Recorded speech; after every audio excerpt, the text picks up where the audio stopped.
I'm not sure how many of you know about this, but there's a huge scam going on YouTube right now where people are getting tricked into deleting their own accounts. And they're not like small accounts or anything. I'm talking accounts with millions of subscribers. And it seems like they're targeting the smartest people on the platform. Like if you heard tomorrow Charlie was tricked into deleting his account and showing pictures of his cock on the internet, you'd be like, yep, that sounds about par for the course. That sounds like something Charlie would be tricked into doing.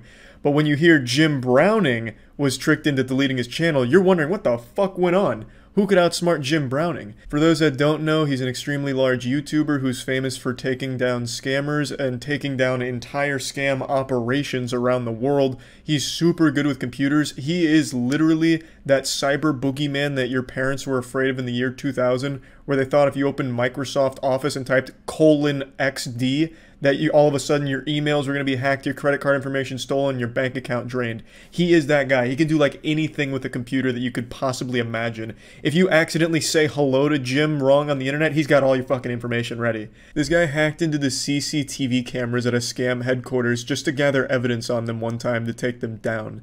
It's incredible. It's like on Xbox Live when you'd hear some asshole say like, yeah, my dad works for Bungie and we've got all your information now, so get ready to get banned. Except Jim Browning is actually able to do that. He is that. Like, this guy is a real-life L from Death Note. Super smart guy, super great guy, and he recently was the main victim to a YouTube scam that convinced him to delete his own channel. Today he posted a video going through exactly how the scam works. It's a great video. I highly encourage you to check it out. And I want to talk about it just a little bit and give a bit of a summary, as well as a little advice for any YouTubers out there on how to avoid it. He does as well, but there's a couple things that he doesn't touch on that I'd like to. He's also not the only victim of this scam. Another very smart and large YouTuber named the Spiffing Brit was also convinced to delete his YouTube account in what appears to be the exact same scam.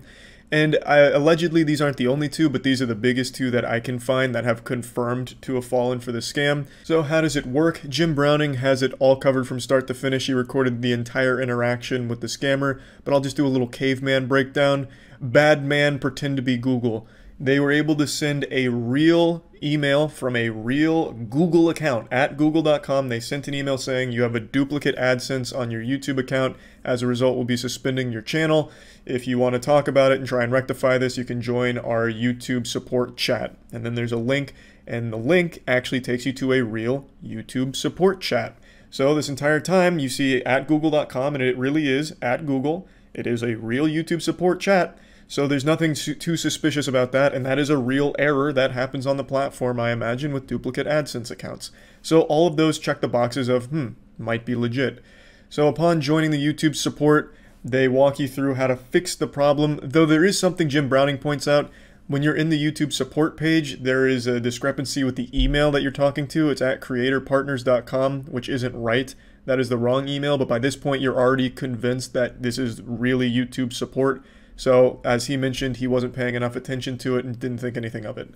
And I imagine it's the same for the Spiffing Brit. So after talking with them, they walk you through the steps on how to fix it, which is moving your channel, the one with 3.3 million subscribers in Jim Browning's case, to a blank channel that they have you create, saying, we're going to take this channel and move it here, and this is going to fix the AdSense problem. Well, in doing that, you have to, in the move, delete the original channel. So you end up deleting that channel, and now you're left with just a blank channel. Now this isn't the goal of the scammer. Once you get to that step, what they want you to do next is fill out a forum so that way they can access your original account.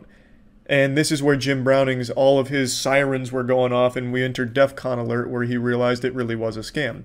In that forum, they ask you for some really odd information that no company would ever ask for, which is stuff like your password. So that is the biggest tip. No one and nothing that is official will ever ask for your password to anything. So upon seeing that, he closed the case. He knew it was a scam, but then tried to get more information out of him. The scammer started bragging after he was caught, saying that he's worth $2.5 million off of this scam, and that he has 12 accounts, some with 6 million, some with 3 million. None of that Jim was able to confirm, but it is worth at least mentioning. And then today, the Spiffing Brit posted this picture about how his channel was deleted and he was tricked into deleting it himself by a scam. So you're led to believe that it's this same scam. Now, I don't know how far the Spiffing Brit has gone, if he actually did fill out that form and give away his password, which I would be very surprised if he did. I don't think he did that. I'm sure he noticed it was a scam at that same point, but by then, your goose is already cooked. You've deleted your channel, and now you're left with nothing except at the mercy of YouTube, who does have the capability to reinstate channels. Jim Browning is fully back online, everything's back and running, he's got all his videos back, everything's as it was before this scam even happened. But it is still a huge hassle, especially if they did go through with giving the password, because now the account's compromised, the scammer has it, and they can take whatever revenue the account makes. So that is a big problem. Though Jim said even if he did give the password, he thinks two-factor probably would have protected his account, and I agree, that probably would have stopped it in its tracks. But let's assume the creator doesn't have two-factor on, well, then they'd be fucked right then and there. So that's just a breakdown, very briefly, of how it all played out. It's a lot more intricate than I'm giving it credit for with my explanation. Jim goes into detail and shows just how convincing it is, but that's pretty much how it all went down. So, how can you avoid something like this? Well, the first thing you need to understand is YouTube doesn't communicate. So if you get an email from YouTube saying anything, it's probably just a fucking scam. I've been on this platform for 15 years. Do you know how many emails I've received from YouTube? Almost fucking none. I can count them on one hand, probably. I just don't get YouTube emails for anything, and I imagine that's the case for most people on YouTube. When I get like a copyright claim or anything, I don't get like an email or anything about it. I just see it on my account. You know, I'd never get emails from YouTube. So getting anything from YouTube about like, hey, there's a problem and we want to fix it, are you fucking serious? YouTube yet never wants to fix anything, let alone reach out to you to try and get it fixed. That doesn't fucking happen. So that should immediately be the biggest red flag, is getting contact from Google or YouTube. The only time I have contact with YouTube or Google is through my partner manager, or anyone I know at the company, you know? DMs or emails of people that I personally know at the company, never from YouTube or Google itself. So that just doesn't seem to happen to anyone. And when it does, it's usually shady, like in this case. So that's my biggest piece of advice. And then the other big thing is, don't just trust the domain blindly. As Jim points out towards the end of the video, it seems like anyone can send an email from a real @Google domain without actually being representative of Google. So just because a domain looks legit or even is a legit domain, don't let that just be a pass for everything they say. Don't just write it off because the domain was real. Because, again, in Jim's case, it really was from Google, but it was a scammer that was able to use the Google domain. And it seems like anyone can do that. So that's just the other thing to be aware of. That's really about it. It's a pretty wild scam, and definitely the most intricate that I think I've ever seen on my history on this platform. I've never seen one actually be able to target extremely smart people successfully. Usually you'd see it happen to channels that are like prank channels or something, not actual fucking 500 IQ scam exposers and extremely smart YouTubers that expose exploits in the world like Spiffing Brit. Like, the fact that it got those two means it could get fucking anybody. So, you know, be cautious out there. And yeah, that's about it. So yeah. Okay. Let's start with the Island Boys. The only thing that I know about the Island Boys outside of course, their chart topper is they used to do cameos for the US military where they try and recruit people. So people would pay them from the US military to like shout them out and try and get kids to join the military. And then there was Sergeant Vasquez, who paid the Island Boys to appeal to his upper management about not kicking him out. So that was pretty cool. The Island Boys were instantly judged as two talentless bozos who had covered themselves in tattoos. True. And as a result, people began to follow them for their stupidity as opposed to their talent. And I think they're entertaining, and I follow them because they're entertaining. Yeah. I love to see the stupid shit that they say. Now, the difference between the Island Boys and someone like 6ix9ine is that while 6ix9ine also got famous in part by his over-the-top ridiculous appearance, he actually has a decent portfolio of music. His music usually did really well on the charts. Only in the beginning. He then becomes well-known, people check out his music, and then some... A bit curious, has there been an example of someone who started as like a punching bag and then got famous for it and never fell off? Because think of all of your most popular memes and most popular like lol cows. It only works for like maybe a couple months. It never lasts forever. Oh, actually that was a really bad baby. Yeah, that started as Dr. Phil, people making fun of her. And she's had an extremely successful career as a result. You're right. Anyone else, though? I don't know why people keep saying Justin Bieber. His career was music. Shitty music, for the most part, sure. But people like the music. Nobody ever liked the Island Boys' music. They only ever made fun of them. So that doesn't really count. People that literally only existed to be made fun of and then had a successful career as people to just keep making fun of. That's what the Island Boys were. It's not like they had... Like, a lot of people got their start as a joke, but also contributed something that people might actually like music or whatever. They haven't done that. Joji. What are you talking about? Joji was an extremely popular YouTuber. I think the only actual example is actually going to be Bad Baby. Think about a hater. A hater is watching you sometimes more than a person 100%. That loves you. Yeah, and if they're hating on me, it's just because they really love me. Because I see the haters check up on me more. Didn't they also like lose their mind here and get upset? It's people kind of hold against you as a grudge is that like, your medical image is crazy and you're sort of famous, but maybe the music isn't necessarily the reason why you guys are so known. Right. One of the Island Boys would go on to state that the other reason they had so many haters was because of jealousy. Just hating on me or whatever. That's always the one. Jealousy, either that because I'm not really doing nothing. Which is just another. Everyone always says that. Like when someone's getting a ton of like backlash, the immediate thing they fall back on is jealousy. It reminds me of shit people or parents would tell their kids in middle school if they were just getting bullied. It's like, yeah, they're jealous. I was like, nah, maybe your kid's a loser. Like, I don't know. It's just one of those things, like, it's just, I guess growing up you just get told if someone's being mean, it's because they're jealous or whatever.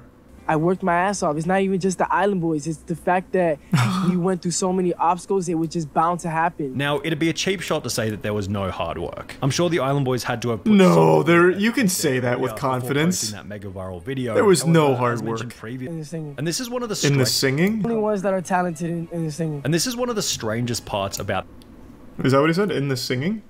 Oh, in the scene. Oh, in the scene. Okay. Now, have they... I guess I'll look it up real quick. Do they actually make music? Because, again, all I know them for now is they just do recruitment for the U.S. Army through Cameo. Island Boys get booed on stage. That sounds about right. So basically, when I was locked up, I was probably one of the only people in the dorm that knew how to rap, that knew how to freestyle, but didn't care.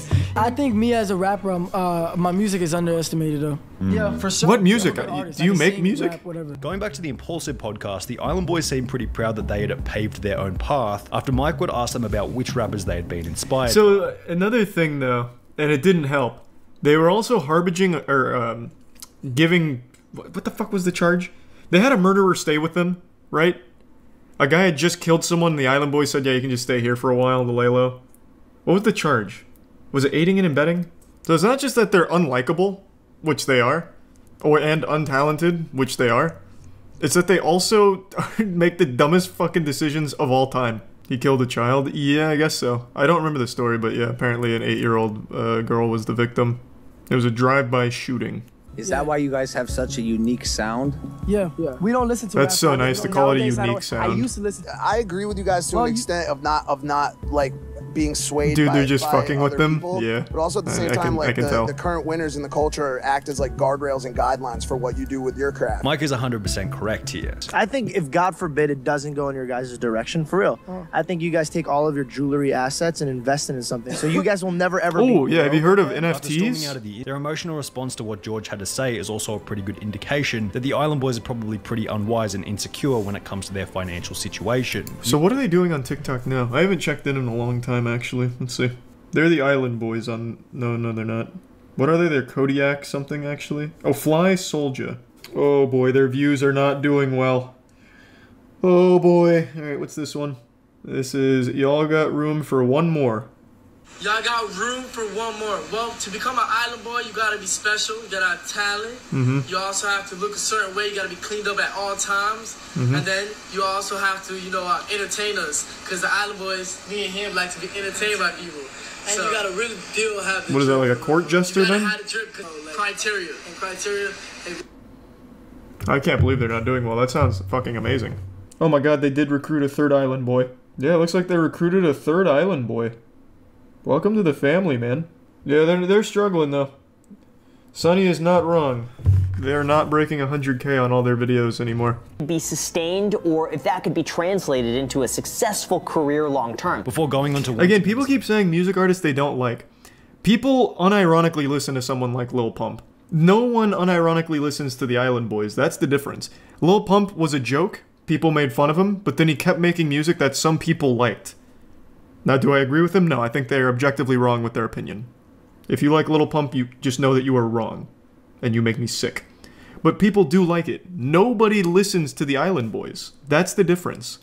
They don't even make music, from what it seems like. It seems like they just sit in a jacuzzi and ask people to join the Island Boys. Possible. I doubt he's making any new money like how Island Boys are. We are successful and happy in life. Which would be followed. Also, a little heads up, I don't think the Island Boys have much money to begin with.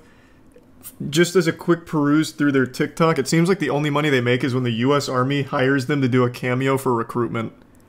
And you can't really monetize TikTok. The Creator Fund, I think, pays out, what is it, $1,000 per like 20 million views or something? It's something absurd. And they're not getting 20 million views a month.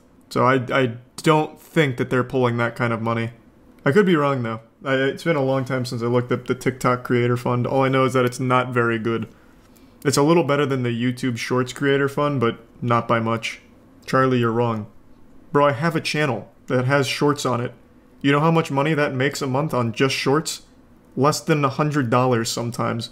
And that's off of like 30 million views on the shorts a month. And the TikTok Creator Fund is just a little bit better than that. So I can extrapolate to a certain degree. It's short-term hustling. And we've seen this exact same quote-unquote business model, I guess you could call it, being done, but this doesn't last. Nice. And it didn't. It does not seem like it lasts. But they gave it their best. God damn it. That jacuzzi wasn't gonna get satin in itself. Yeah, we'll watch this one. I don't know anything about the 1,000 Pound Sisters because I think it's just a really sad thing. But I am very curious to see about this scam. Yesterday, Tammy went into the hospital. She has pneumonia and she can't breathe. I set up a GoFundMe account if y'all can donate a penny. The Slayton sisters would turn their entire audience against them through controversy after controversy, peaking with one of the most ambitious scandals in YouTube history, a GoFundMe for Tammy Slayton's funeral, who hadn't That is bold. However, that is very bold. Known more about these two sisters prior to the beginning of their channel, each of these controversies could have been easily predicted. So when they first began their channel, they were liked. The sisters built an audience through their strong family bond, positive attitude, and ability to laugh at their own shortcomings. We need to lose weight to become skinny. We don't care if you don't like us, we're fat and we love it. They weren't exactly the sharpest tools in the show. I've never heard them speak. They sound like the Kanker sisters. I'm fat. And the fact that they were kind of doing YouTube for themselves. It didn't seem like they were trying to impress anyone. Love when a girl isn't afraid to be herself. I applaud you. Finally, a real person doing a review. Love it. Keep them coming. However, when examining the video's thumbnail and dislike ratio, it was pretty obvious that it had gone viral as a result of people watching to laugh at their physical appearances.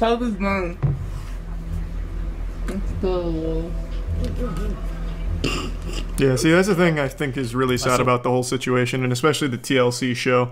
It's literally just so people can point and laugh at them. Like, and that enables them to keep killing themselves. I don't know, I just find that whole thing to be sad. That's why I don't ever really watch it or try and learn about it. I just think the whole situation's really morbid. Proposal. The audience sends a bit of money through, the sisters get a new laptop, and in return the audience gets a higher average video quality. That's that shit you see sometimes, like, if everyone that follows me gives me $1, just $1, we'll be good. The whole MacBook thing was not my idea, it was a friend of mine's idea. I didn't even edit the video or anything. Damn it! Is down. However, while Amy did receive a bit of hate, the operation would prove to be successful after raising over $833, showing the Slayton sisters that it was not only possible— What? How expensive is a MacBook Pro? They were asking for $10K? Bro, what does that shit go for? What?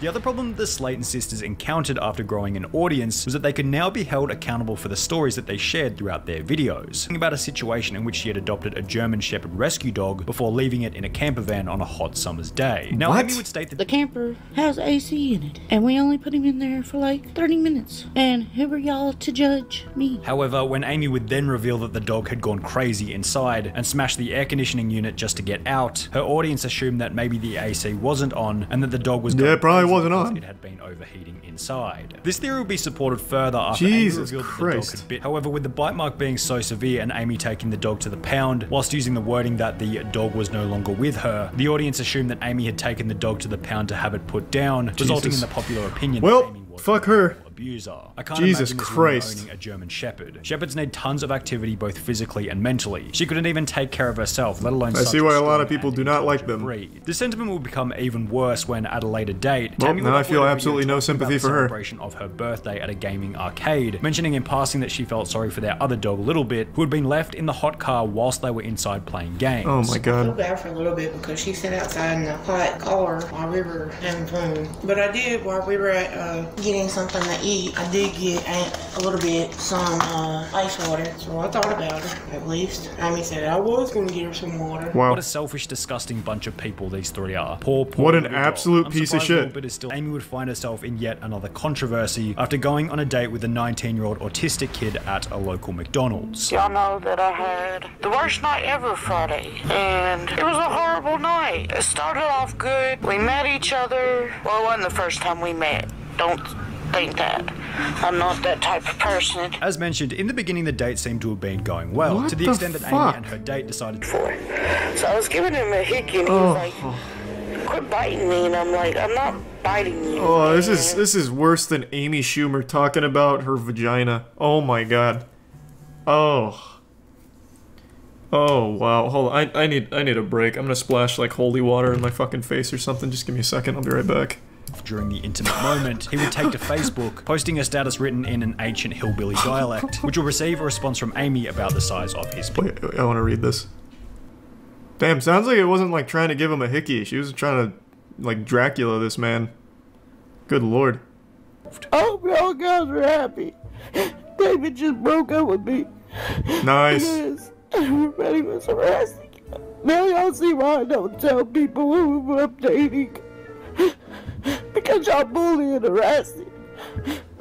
And then he don't. And while this would mark the end of Amy and Tammy's reputational-based scandals, it would ironically mark the beginning of what would be many financial controversies, beginning when their audience discovered the merch site was suspicious from the very beginning and read as follows. If you purchase Tammy's merch, you'll be added to a private group chat with Tammy. To purchase, head over to the donate section, and they're definitely scamming the tax system and sliding money to Tammy so she can sell disability from what it seems. Wait, I what? A good side hustle. What? Bro, that's kind of big brain for Tammy. That's very interesting.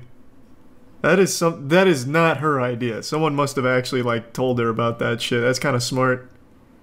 Because it doesn't count as income at that point. This feels like a way to scam the IRS somehow. I didn't sell anything. Yeah, exactly. It got worse when fans would come to realize that the sisters hadn't been paying the artists who had completed the designs for the merch. However, this still doesn't make it the most notorious controversy in the Slayton sisters' history, bringing us to the infamous funeral scam. This is what we got the cliff notes on earlier. The heavier of the two sisters fell over in the bathroom before waking up the following day without the ability to breathe. Told me I had pneumonia and I was going to have to stay in the hospital. Whilst in the hospital, Tammy's condition would worsen, leading her to pass out for 3.5 weeks whilst on life support, during which Amy would begin the GoFundMe. And this was all to fake? Amy's credit, it probably was pretty scary having your overweight, unhealthy sister on life support. So all of that happened, she just didn't die. However, to begin planning her coffin is going to cost them more because they have to triple the size of the coffin. Whilst mentioning that Tammy was on a medical card, however, the amount of money it provided would not be enough. Is that a real thing? I mean, I guess it has to be, right? I'm guessing they would have to like supersize that. Please find it in your heart to donate. The GoFundMe itself, which would raise a total of $818. Wow, wait, what? They asked less for this super quadruple freight container coffin than they did for the MacBook. They had $10K for a MacBook and $1,500 for a super coffin. Clarify that. Or I'm going to take it up to the funeral home where it can build interest. I probably will take it to the funeral home and let it build interest. So if something does happen. Alright, someone more knowledgeable than me. Can you do that? You can just put money into a funeral home like a bank and it'll gain interest? What? I'm investing in the funeral stock. So that's not a real thing. I can't believe it. You telling me I can't invest in funeral homes? So when it was confirmed that there was no funeral, a new question had been created. Where had the money gone? I gave it to my mother, who paid bills. However, when her audience would ask her to prove it, she'd state that it was her mother's responsibility to provide the receipts. My mom is trying to find the receipts. I know I've been wrong. I should not throw I'll check it out, man. away. But in my head, I wasn't thinking, well, of these receipts may come to bite me in the ass. You know, I wasn't thinking that. It was a simple mistake. However, if the GoFundMe had been done online, then surely she was using internet banking. Why couldn't she provide a screenshot of the bank transfer to her mother? Medical bill receipts. Yeah, these two are like just actual pieces of shit. Most interesting part about the whole ordeal is that while most disgraced YouTubers simply fade into obscurity as the years go by, the Slayton sisters have managed to remain relevant after rolling their public image into a TLC show titled 1,000 Pound Sisters, on which Amy has since lost over 100 pounds, has gotten married, had a baby, and is looking healthy compared to her early days on YouTube. Wow. Unfortunately, the same can't be said for Tammy, whose continual weight gain underpins much of the show's entertainment factor. The show just had its 3rd season with well over 1 million viewers per episode. Wow. Whoa. I didn't expect that ending. That kind of caught me off guard. Jesus Christ. Well, yeah, I don't feel as bad for them now after learning about them, like, killing dogs, basically. Neglecting them, putting them in hot cars. So it's hard to find sympathy for where they're at right now. And the scamming, of course.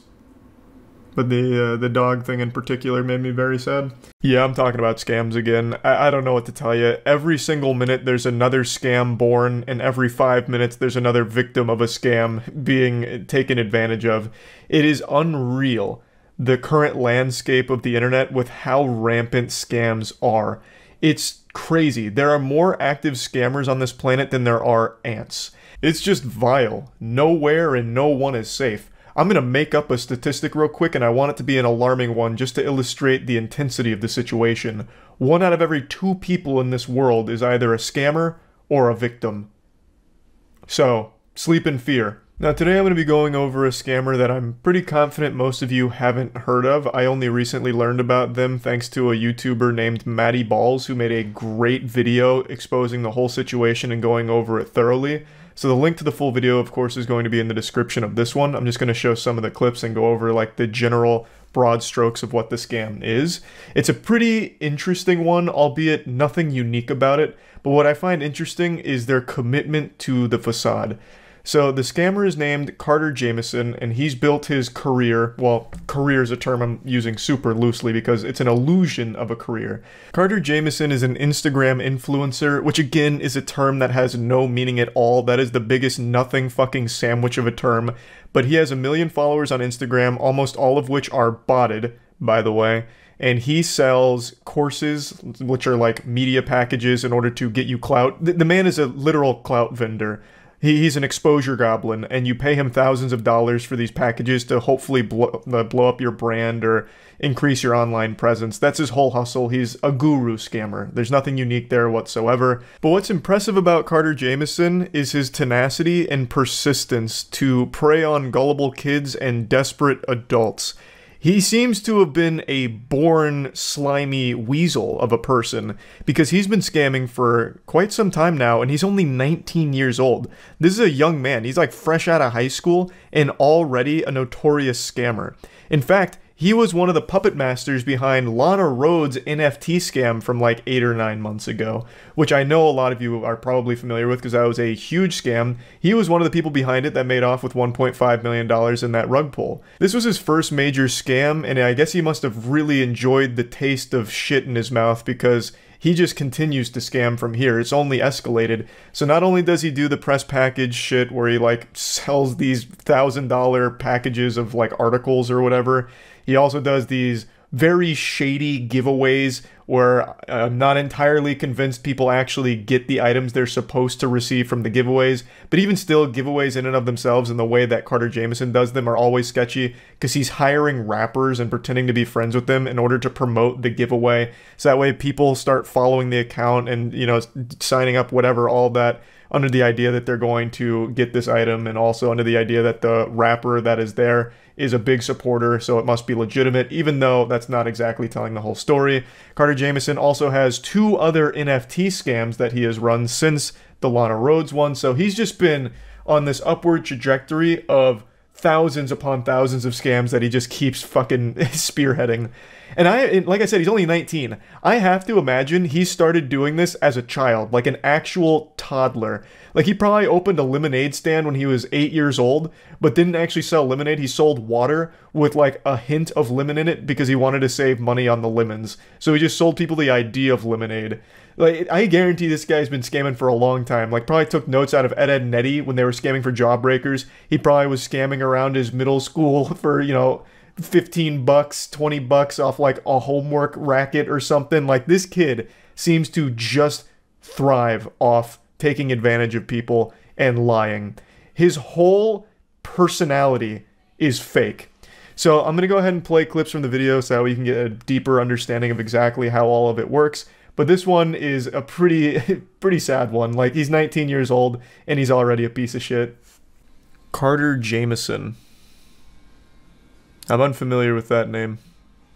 Carter Jamieson is someone who's been seen with Chief Keef, Kodak Black, Lil Durk, Bobby Shmurda, Summer Rae, Lil Yachty, Steve Will Do It, Cole Bennett, and many other celebrities. But how... I'm gonna just take a guess. Knowing nothing about this, he paid to take all of those pictures with those celebrities. He's a trust fund kid with a lot of access to money. So he puts on a front that he's actually a popular guy, like friends with all these rappers, and he uses it to try and promote. I'm just going to do crypto. I think crypto's easiest. Lock it in. The digital marketing company Gateway Agency. But I think he's a liar. So to understand how this guy has made millions from lying, misleading, and scamming, we have to dig a little bit deeper. Recently started... Oh, actually, damn, fuck. I'm starting to change my mind. Maybe it's not crypto. Maybe he sells like courses. Maybe he's one of those gurus, like get rich quick guru kind of shit. Because he's a 19-year-old entrepreneur, owner of Gateway Agency or some shit. Whatever other imaginary made-up garbage he comes up with. I'll stick it out on crypto. I won't backpedal. Getting a ton. Is he really even a scammer? Well, I'm gonna go ahead and take a stab at it.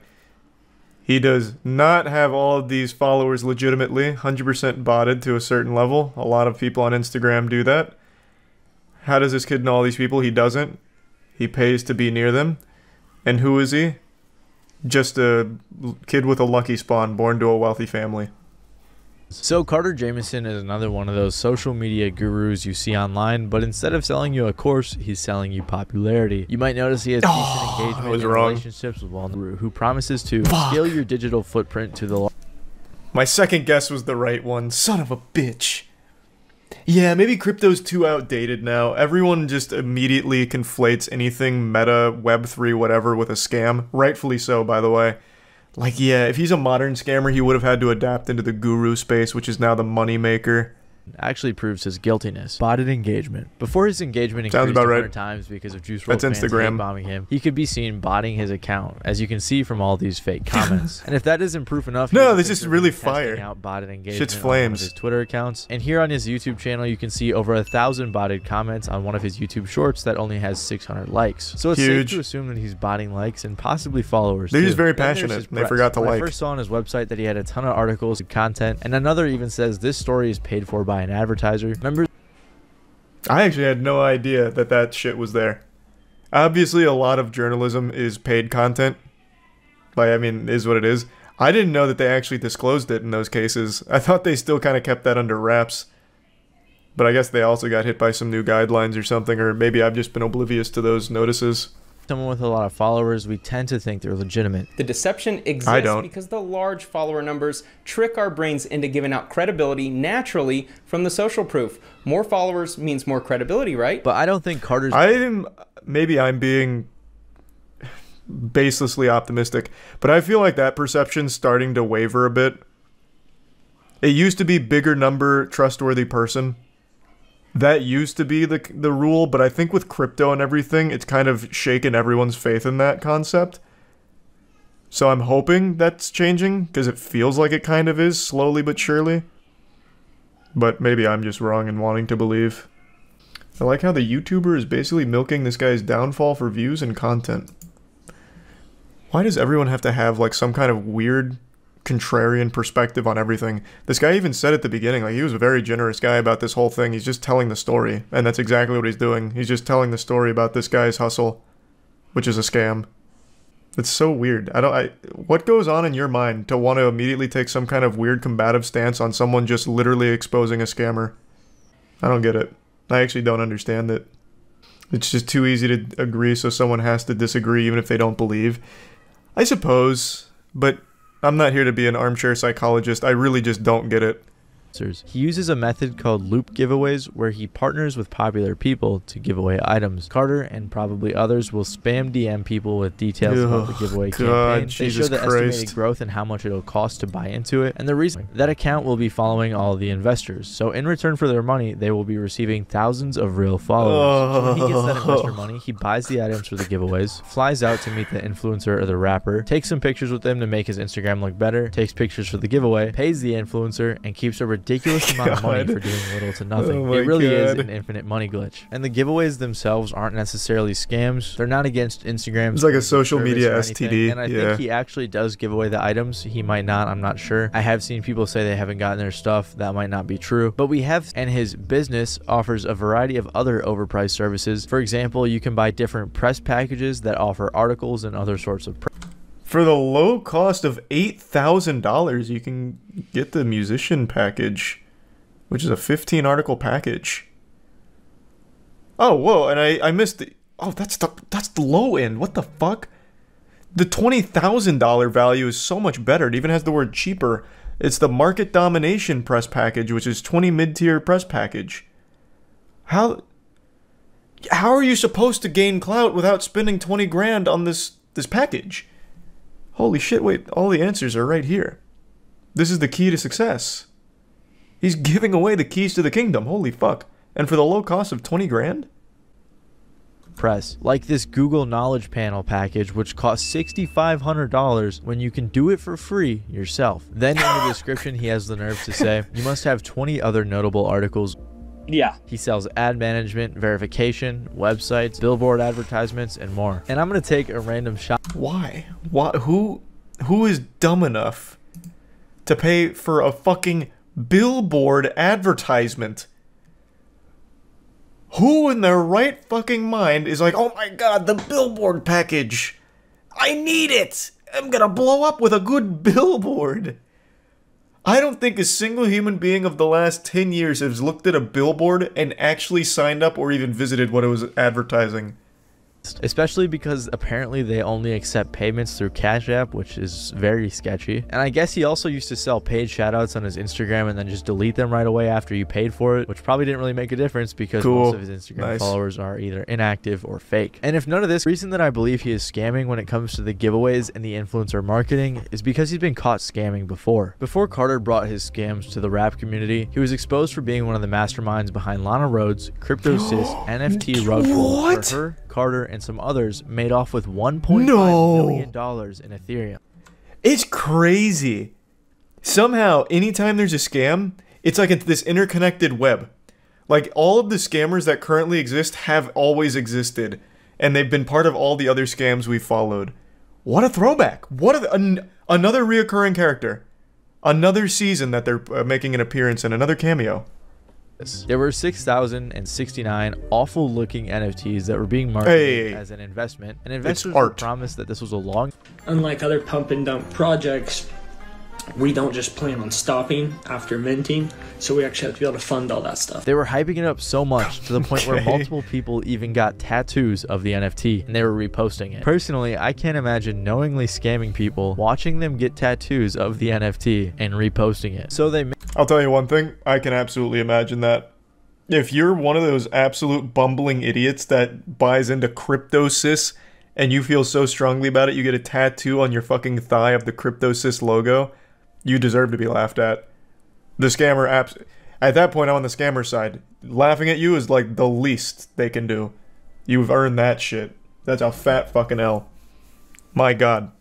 Everything else I disagree with the scammer on, but laughing at people that do that, I actually completely agree.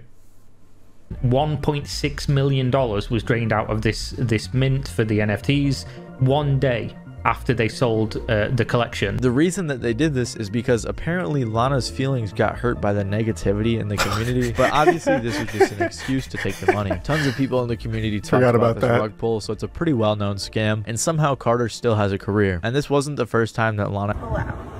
Right now, Carter has other NFT projects like Billionaire Butterfly Club, which I'm assuming is I was kind of right. He is doing crypto scams. Rug pull type of deal. But this is the fraternity apes party. Guys, everybody in this is in the highest level frat of the real life.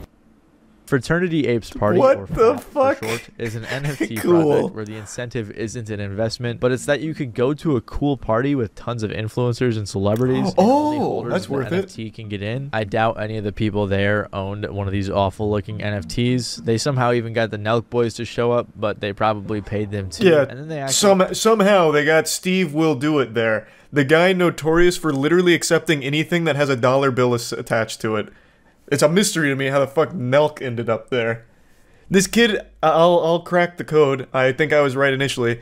This kid came from money, and he used that money to buy himself an advantage, to put himself in the position so he could scam people easily by presenting himself as a popular influencer. So he did the crypto scams with Lana Rhodes. He's doing the guru scams right now with the gateway giveaways, and he's done, what, 2 other crypto-based scams with NFTs and shit. He's just one of those douchebags, perpetually living in his father's shadow. Fake lifestyle. The rappers and the other people partnering with him, or more likely their management, should probably look a little bit more into who they're partnering with. Why would they do that? At the money they're going to receive, because then they end up associating with a bunch of scammers, which doesn't really make them look good. Yeah, but their audience doesn't care. This was a great video. Good shit, Matty Balls. Yeah, I didn't know anything about this guy. This is an interesting story. Hold on, I want to look something up right now. This video is not very old, right? It's like 2 months old. Has he addressed this? His whole Instagram is fucking rough. But yeah, it's just shit like this. It's just him holding money. I don't even think people buy his course, I'll just say it. I think people are not dumb enough to fall for someone like this. You'd be surprised. I guess, but his prices are outrageous. $8,000 all the way up to $20,000. Like, nobody can afford those packages. Like, the only people in his audience that might not be aware it's a scam are actual teenagers that are just blinded by, like, TikTok clout and an overwhelming, insatiable desire for attention. They can't afford $8,000 packages, and certainly not the $20,000 package. So, like, who the fuck is his audience? Or, rather, his clients. No one can afford that shit. You underestimate the stupidity of the average adult. I really don't. I feel like of most people in the world, I am usually pretty on the mark with how dumb people can be. This is just out of the price range of stupid people. And certainly out of the price range of stupid kids. You were surprised by the age of Crypto0 victims. I was very surprised by that. You are correct. That one did catch me off guard. I wouldn't have expected adults to be in the Logan Paul audience, let alone falling for a Logan Paul NFT project. But that was a low barrier of entry for them. This is an extremely high barrier. Especially for very little return. Meet the 18-year-old who's the CEO of a successful social media agency.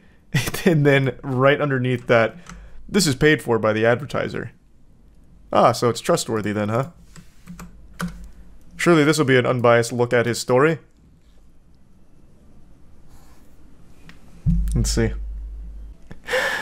More than the stunning content, he wanted to explore the algorithm that leads the influencers to a staggering number of followers. After 6 years of grinding with Instagram, Jameson was finally successful in decoding the algorithm to earn over 1 million followers. He decoded it, he was in the mainframe, and then he found the secret, which is his daddy's credit card to buy bots. Little botted followers. Fucking genius. Holy shit, this guy's good. He's a savant. He's like the Mozart of Instagram. Because he never did anything? Well, no, I just wanted to know about, like, his parents. Like, usually in these kind of cases, they always try to be that person that pulls themselves up by their own bootstraps. Like, I came from nothing. My dad was a normal blue-collar worker, just a true red-blooded American patriot working 2 jobs to put food on the table for me and my 6 brothers. And my mom also had to work night shifts down at the local cemetery. Like, I don't know. Usually just like some kind of sob story. So that people like relate to it somehow and like put him on a pedestal of wow, he did it himself. But he didn't even bother with that stuff.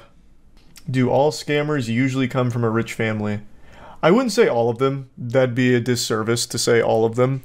but I would argue a good 85 to 90% of all scammers do come from a very privileged background. At least in the digital age. Halt! You've just reached a smile checkpoint, and it's time to pay the fee, so put a big smile on that face. I'm here to help.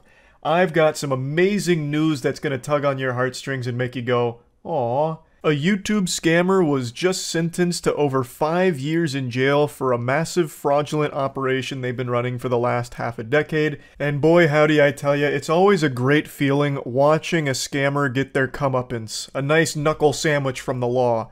And honestly, he's getting off easy here. His name is Jose Terran. And he is like the Cobra Commander of scammers. This guy is going to go down in history as one of the largest fraudsters in not only YouTube history, but music history as well. Over the course of the last 5 years, Jose has claimed 50,000 songs, meaning that he then took the rights from these songs and all of the money that those songs would generate online went into his bank account. And over the course of the 5 years he's been doing this, he's made roughly $23 million in royalty proceeds from the music he's fraudulently claimed. Bro straight up found a money tree and couldn't help but take a bite from the forbidden fruit, just like in the Garden of Eden. And now he is paying the price. He may have raked in 23 million bones, but now it's coming at the cost of over 5 years worth of his life spent in the slammer. And I really do think he's getting off easy here because this is an absolutely abhorrent case of fraud. But the wildest part is this is actually a very prevalent and out of control epidemic on YouTube itself. This scam is not something Jose came up with. This is very common right now and used by a lot of other shady scumbags. In fact, I'm not here to start pointing fingers here and, you know, calling out sailors on the ship. You know, I'm not trying to lead a mutiny. But there's even some beloved YouTubers that do pretty much exactly what Jose did on a smaller scale. We'll talk about all of that in a minute. I just want to quickly thank today's video sponsor, Opera GX. Opera GX just has so many tools that really allow you to customize it to your liking, as well as even allowing you to limit how much CPU and RAM the browser uses with GX Control. GX Control allows you to enhance your performance on PC when gaming by changing the amount of CPU and RAM you're willing to allocate to the browser, which makes it a lot less of a load on your system, unlike something like Chrome, for example, which is a resource hog. Another great feature is, of course, GX mods, and there's even a mod pack for me on there as well, if that sounds interesting, where you can change browser sounds. Yeah, baby! So yeah, all kinds of customizable wallpapers, and a lot of other interesting things that you can toy around with and adjust thanks to things like GX mods. And when you download using my link, you can see my latest 12 uploads in the Opera GX corner. So if you're interested in starting with Opera GX, you can download it for free in the description. Thanks again to Opera for sponsoring. Before diving into the bigger picture of this whole situation, let's focus on the particulars of Jose's case here. Now, he's considered a person of high risk to reoffend. They even cited that he obtained more than $6 million in personal profits and continued pocketing another $190K of stolen royalties, which he hid. And the hefty sentence was really necessary to deter him from launching future scams because he's planning to remain in the music business. I want to stop it right there. How the fuck is this even considered a hefty sentence? He stole $23 million. 23 million clams that he had no right to, he stole. Now let me walk you through how the scam works. Someone like Jose and other awful people like Jose will set up these fraudulent businesses and they'll go on a copyright claiming bender. Like, we're talking full-blown, like 10 lines of coke, stay up 24 hours programming bots in order to flag content on YouTube that they will copyright claim to take the money from. On YouTube, when you copyright claim a piece of content, you then get the ad revenue from it, even though it wasn't you who posted the video. This happens to everyone's channel at some point. At some point, someone created a piece of like music or something that plays in the background of a game you're playing or something, and it'll get flagged in the system, and when that's there, you lose all of the ad revenue from the content, and it goes to the person who made that piece, or is claiming they made that piece. That's how it works. In theory, it's supposed to be there to protect copyright holders from people that are just re-uploading their shit. Instead of just like taking it down, you have the option to instead just take the money from it and it can stay up. But there's a lot of people that exploit this process, like Jose, where you don't have the rights to 50,000 songs here, but you're still claiming it because YouTube's system is fucking archaic.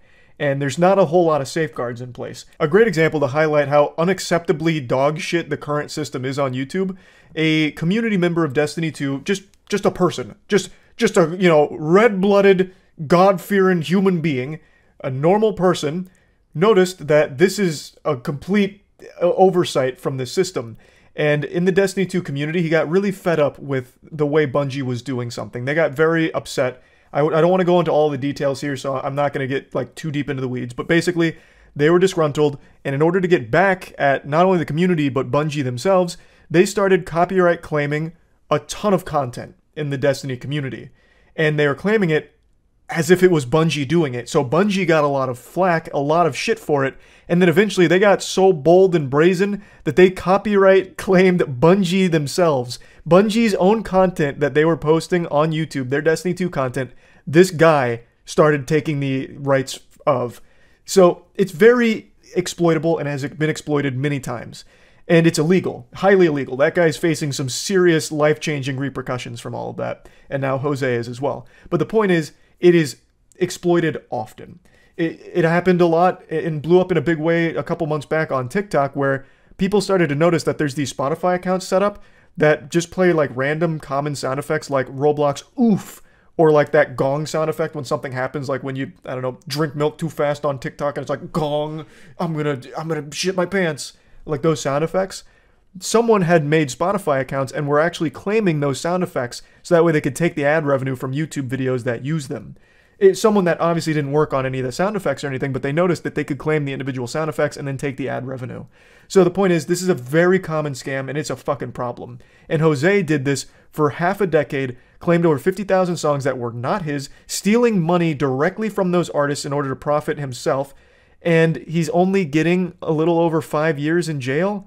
I think that is a far cry from a hefty sentence. And the only reason that it's even that high is because they think he's at a high risk for reoffending, which he is, made over $20 million.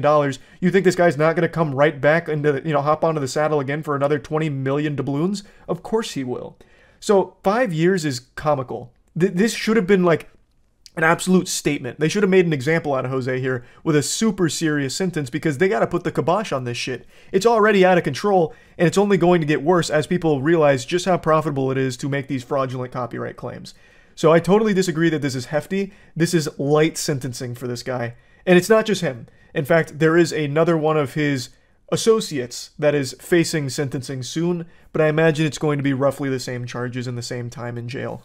So it looks like there's going to be a restitution hearing soon, and right now the amount is set at $1.4 million to the victims of this scam, but they're trying to connect with more victims, but it's a little difficult because a lot of them are outside the US.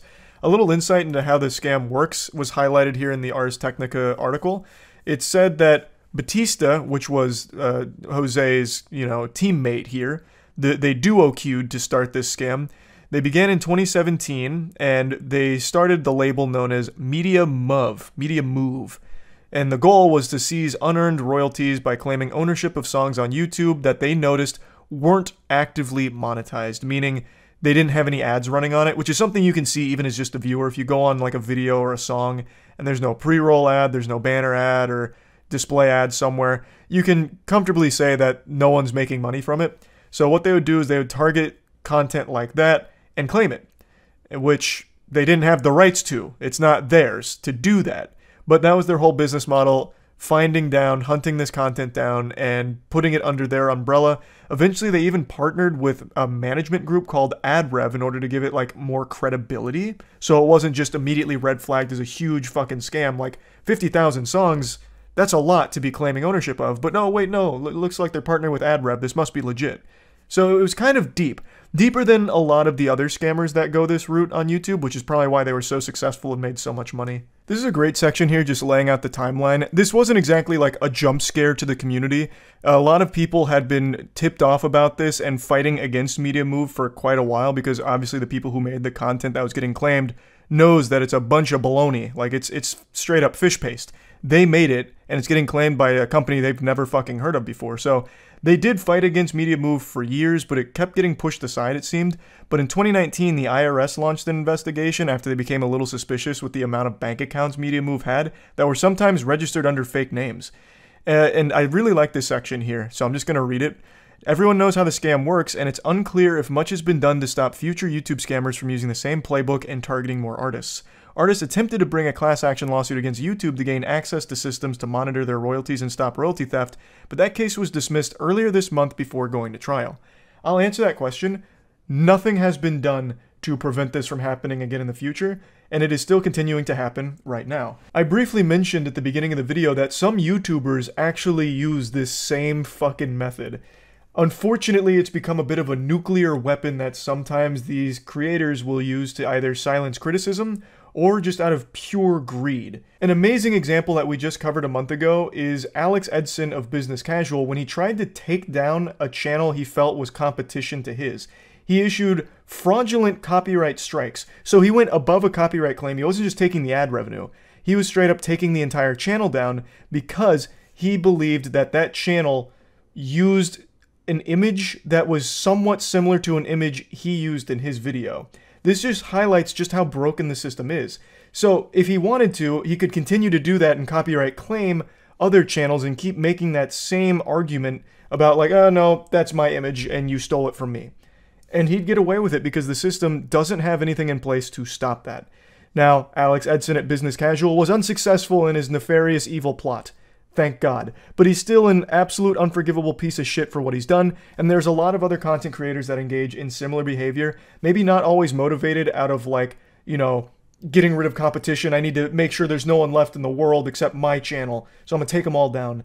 But a lot of them are just motivated by greed, where they'll start copyright claiming people's content who like maybe make a meme out of something they did, or even criticize something they did. That's happened a lot over the history of YouTube, so it is unfortunately a system that needs a drastic overhaul, and it's not getting that tender love and care that it needs to be in a good state. So squeaky wheel needs the grease. The squeaky wheel really needs the grease. Otherwise, Jose and Batista here that got 23 million from fraudulently claiming just completely innocent artist music will continue to pop up over the course of the next few years and will only continue to snowball. So yeah, I wanted to talk about this. I think it's great that they did get caught and are being punished. I just wish the punishment was more severe because I just don't think the punishment fits the crime here. They likely won't even serve their full time in jail, and they got away with so much money for quite a long period of time. So I think the sentencing needed to be harsher, and hopefully as more people are caught doing this, the sentencing will continue to increase. So that way it can finally deter people from trying it more in the future. But anyway, that's about it. See ya. Title's not clickbait. The biggest YouTube scam has just been revealed by a channel called Megalag. I highly recommend checking out the full video. This is extraordinary work. It was a multi-year investigation that he conducted, and his findings could make even Enron's accountants start sweating. It is gross how bad this company he investigated is. And it's a company you've all heard of. It's a company I have used for a long time. Honey. You know that free browser extension that's supposed to be going and getting you coupons at checkout to save you money on purchases? The one that has that playful piece of shit mascot that's just a diet Microsoft Clippy whom now I can't stand to look at after learning about how atrocious this scam is? Yeah, that honey. The one that's owned by PayPal that they purchased for fucking 4 billion clams. Turns out it's all a load of fish paste. Honey, more like phony, because it's all fraudulent. Now, of course, I can't say that from a legal perspective, but from a common sense perspective, after everything I've learned from the Megalag investigation, I think it's definitely fallen into the textbook definition of a scam. Though I imagine the lawyers aren't going to be too gung-ho about suing people that are labeling them a scam or calling them mean words, because they're probably too busy stretching out, cracking their knuckles, getting ready for the impending catastrophic class action lawsuit that's heading their way. And I mean that sincerely. I do think that this investigation from Megalag will lead to a huge class action lawsuit against Honey for all of the many millions of dollars that it has most likely cost a ton of people. Honey hasn't just been scamming you, the consumer, they've also been stealing money from influencers, including the very ones they paid to promote their product. And I'm not just talking about a few bucks here. I believe the scam has likely cost content creators millions of dollars. Honey's stretching everyone's holes here, both the consumer who downloads Honey as well as the creator that promoted the Honey. That does include me. I have worked with Honey in the past because I was an avid Honey user. It seemed like a pretty simple, effective product. It'd just find coupons at checkout to save a little money. I didn't think there was anything nefarious going on under the hood, but it turns out couldn't have been more wrong. Obviously, knowing what I know now about this company, I wish I never worked with them. I'm sorry for ever having promoted Honey. I clearly didn't know any of this was going on. Nobody did until Megalag's investigation. This was something that there wasn't even whispers of. He mentions in the video he had only found like one page where people even speculated on it with nothing concrete. So it wasn't until this multi-year investigation that any of this information came to light. It's a very sneaky, hidden mechanism that it uses to scam consumers and content creators. And what Megalag has put into the light here is extremely important. So he starts by demonstrating how it steals money from content creators, and it is probably the most creative way of fucking people I have seen since I first found browsers in high school. Linus tells you about this free browser extension that saves you money online, you install it in 2 clicks, and boom, you have Honey. So you scroll down and find Linus's affiliate link to that product. Now, for those of you who don't know, when you click an affiliate link and buy something, the influencer who promoted the product earns a commission for referring you to that store. So you add the product to your cart, get to the checkout page, and hello, Honey says they found you 10 coupon codes. Sweet. You click apply discounts and Honey gets to work. But unfortunately, none of the coupon codes worked. Doesn't matter though, because as Honey has promised us for years, that means we know we've got the best deal. So you complete your purchase, you're happy, your new CPU's on the way, Linus is happy, he's getting his commission, everyone's happy, right? Wrong. You'd be very wrong if you said everyone was happy there. This isn't a fucking fairy tale. This is big business, and everything's horrible. So, if you've never used Honey, that's how it works. When you're checking out, you'll have your little goofball pop up. He'll be like, oh geez, Rick, we gotta apply some coupons here to save you some blimflarkles. Click here to save some money, because we're gonna look for coupons.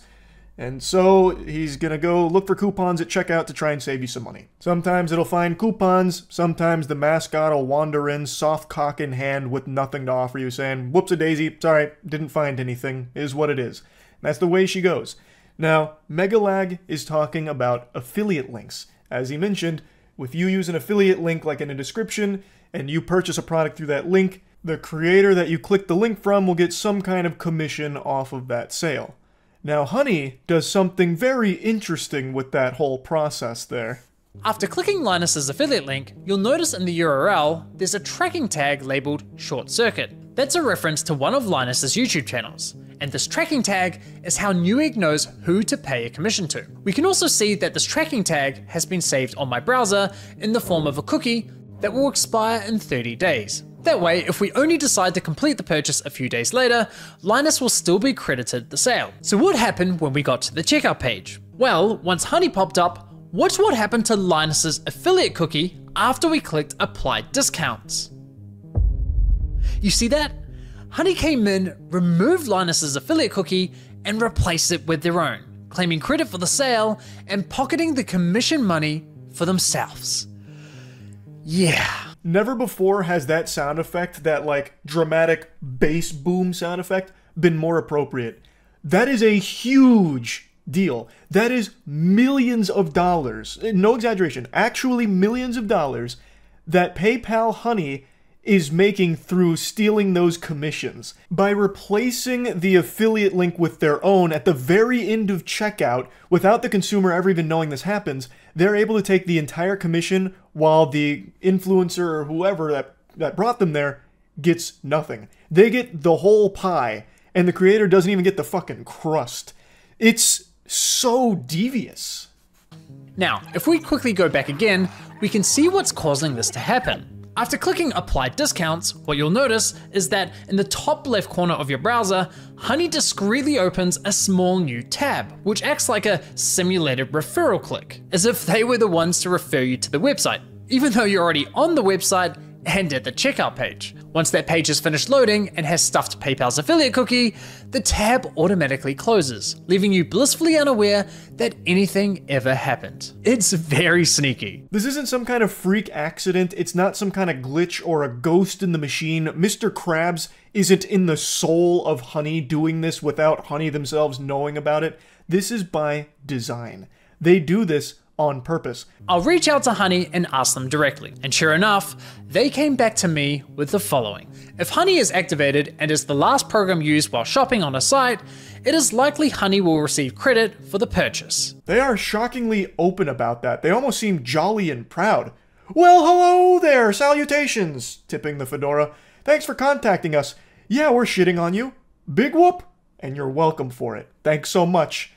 And he goes on to give like a real world example, so that way it's a little easier to understand how unacceptable this is. He even goes on to say that he can't see how it's anything less than fraud, and I agree. This seems like fraud. Megalag gives a real world example to demonstrate just how outrageous this whole thing is. He states, imagine that you're going to a department store buying a TV, there's a salesman and he sells you on the perfect TV. You now have that salesman's card that you take to the front with your TV, so that way the salesman can get the commission. But right when you're paying for the TV, a sleazy greaseball comes out of nowhere saying, wait just a minute, champ, hold on, let me see if I have any coupons. I got nothing. Alright, good luck. But before he leaves, he switches out that salesman's card with his own card. So now the salesman that actually sold you the TV gets nothing, whereas that guy who came in at the very end gets everything. That is how this concept works in the real world. That would be completely unacceptable. PayPal Honey did none of the work to get the consumer there, to get the purchase or anything, yet it takes the entire piece of the pie and leaves not even the crust behind. And in the real world, this, again, would be the equivalent of someone coming in at the last second like a jump scare, like, woo, here's a coupon. I'm kidding, we don't have any coupons, but I'm still going to take the whole commission. So then using some sleight of hand that would fool even Penn and Teller, he swaps out that salesman's card with his own, and the consumer doesn't know it, and the salesman that got swapped doesn't know it either. That's what PayPal Honey does. But here's the thing, even if it did find a coupon for the consumer at checkout, it still shouldn't be overriding the affiliates. It still shouldn't be stuffing that out. They did none of the work to get the consumer to the site or anything at all. They did nothing for the sale. They just came in at the very end and found a coupon. That's still bad that it would overwrite that. But it actually even gets worse. It'll do this even when it has no coupons to even search for. Honey pops up right at the end of your purchasing journey, virtually guaranteeing they'll win that last click. They of course know this and do anything they can to get that last click, even when there's no coupon codes to offer. Which brings us to scenario 2. Honey Gold, which is now called PayPal Rewards. Here's how it works. When you get to the checkout and Honey Gold is available, Honey pops up and is essentially saying, hey you, consumer, click this button here so PayPal can claim the commission for the sale, and we'll share a portion of that commission money with you in the form of points. It's basically a lame cashback scheme. And it's genius because if there are no coupons to offer, but the store is participating in Honey Gold, it gives Honey another reason to get that last click. He explained what last click was, and it's basically the last thing that you click is what's going to get the credit for the commission. And Honey is constantly fighting to be that last click by any means necessary. Come hell or high water, they will leave mangled corpses in the fucking streets if it means they can consistently get that last click on checkout. So this is one of its other mechanisms to get that last click, where you can activate rewards at the very end. I decided to put Honey Gold to the test. So I looked for any website where Honey Gold was offered and found it on NordVPN. And no, this is not a sneaky sponsorship. So I signed up for NordVPN's affiliate program, which offers 40% commission on successful referrals. After getting approved into the program, I received a custom affiliate link for my YouTube channel. Using this link, I made 2 separate purchases. For the first, I activated Honey Gold, and sure enough, you can see my affiliate cookie was replaced with Honey's. And for the second, I didn't activate Honey Gold. As expected, I was awarded a $35 commission for the sale where Honey Gold wasn't activated, and received nothing when Honey Gold was activated. So how much of my stolen $35 commission did PayPal share as cash back with my Honey account, aka the consumer? Brace yourselves. 89 points, which is equivalent to 89 cents. I knew it was going to be bad, but somehow that is even worse than I expected it to be. It gets the entire kit and caboodle of the commission, all 35 doubloons. It gets the spaghetti and the meatballs, and it gives you not even a morsel, not even a tiddlywink of it. 89 cents of the $35? Holy shit. Again, this is for doing nothing, by the way. It is doing nothing. It is doing this just to desperately try and get that last click so it can take the whole commission.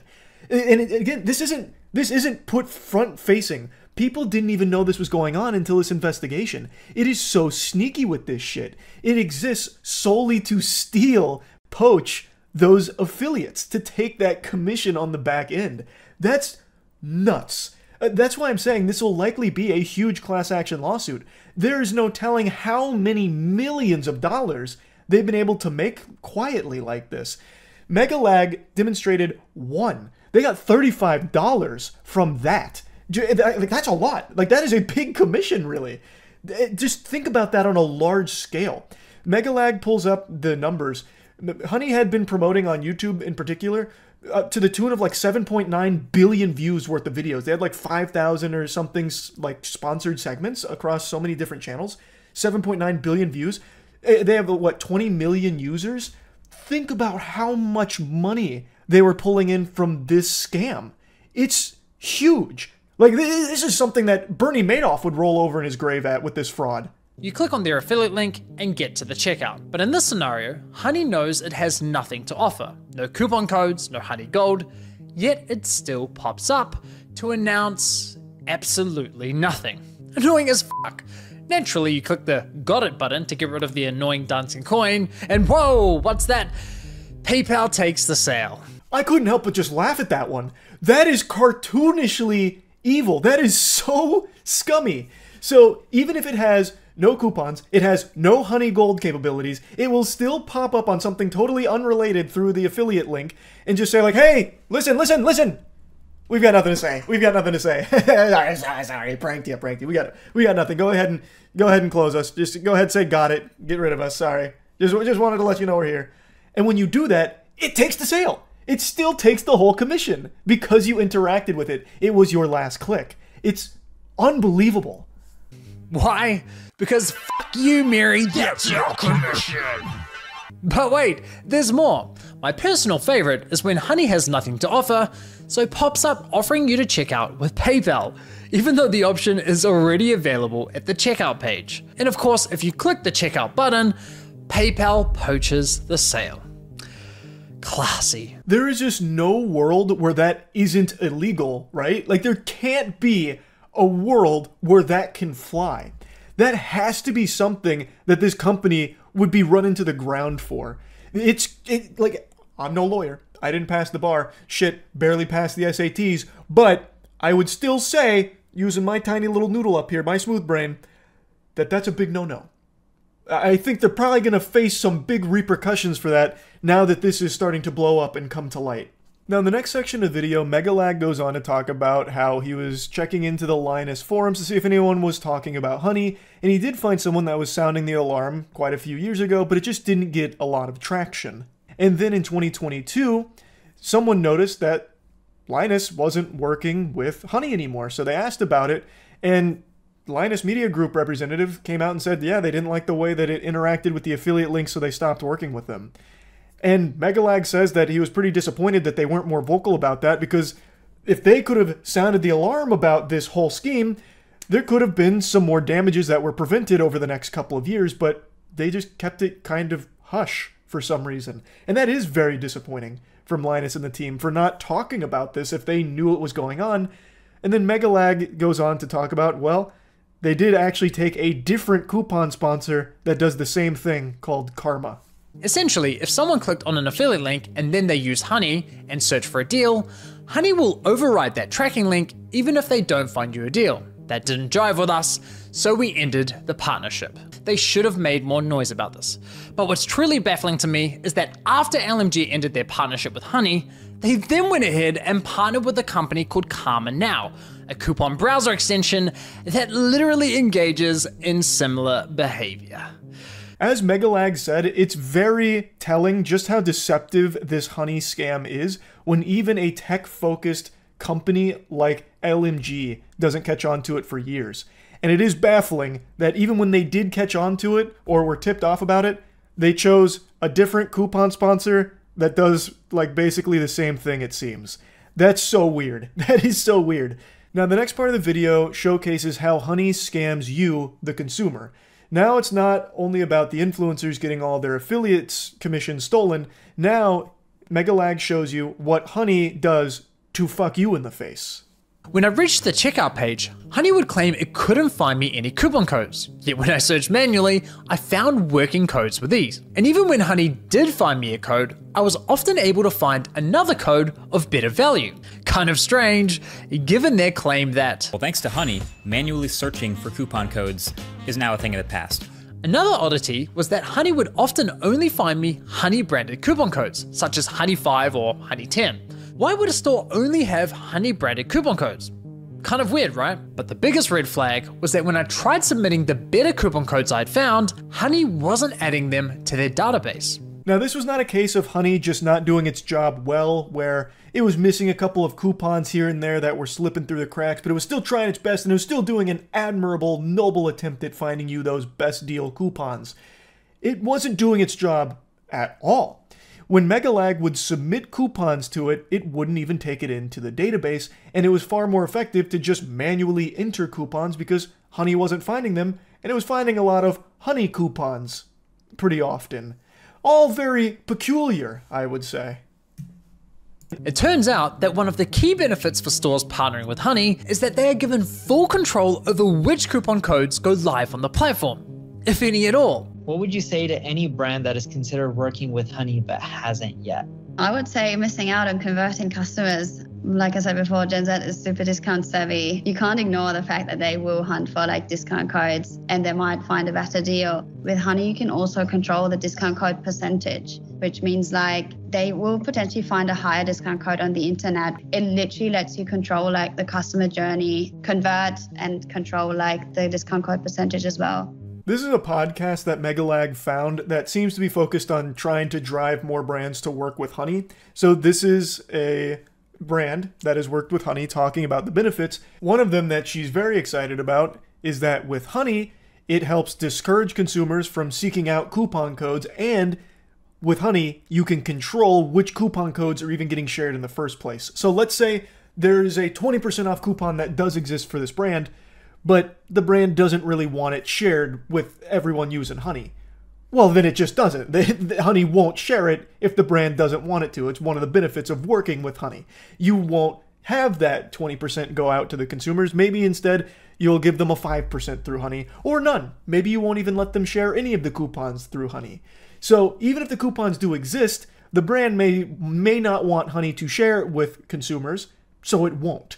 Which of course is counterintuitive to even owning Honey in the first place. The whole point is that it's supposed to find the best deals, the best coupons to use. But if the brands can say we don't want the best deals to be shared with them, then Honey will say, okay, that's fine. All right, that's okay. You got it, Chief. And it won't.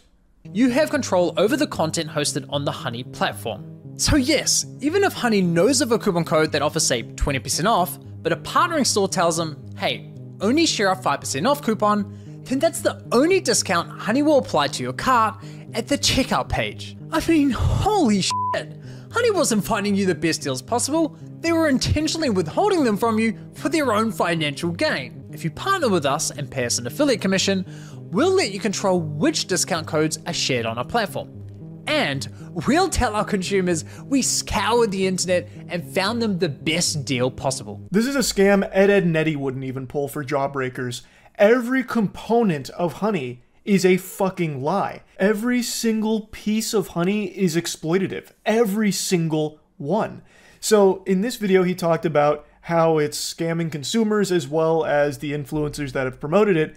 And he teases that in part 2, there's an entirely new victim that is also getting fucked by Honey. Megalag leads into the upcoming part by stating that in his experimenting and his investigation, he noticed there were times where Honey worked extremely well to an almost unbelievable degree with discounts and deals that just made no sense with everything else he was finding, and sometimes it wasn't overriding the affiliates.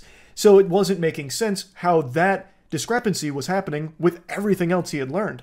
And then it clicked and he figured out what was going on. So that's what part 2 is going to focus on, and he has some interviews that he has at like a sizzler reel at the end. It's actually incomprehensible just how deep this rabbit hole goes. It really just seems like everything about PayPal Honey is fraudulent, just a full-blown scam. Like that's what it seems. I don't know how any of it could possibly be explained away or justified. I mean, shit, even when they were directly asked about it, they were like, yeah, hey, that is what it is. If honey's the last thing you click, yeah, we're taking the affiliate. Like, what? Honey is usually going to be the last thing that someone clicks if you have honey, because you might as well check if there's discounts. That's like the whole selling point of honey. But not only is it not actually finding you the best coupons, if it's even finding you coupons, it is then stealing the commission from the affiliate that got you there in the first place.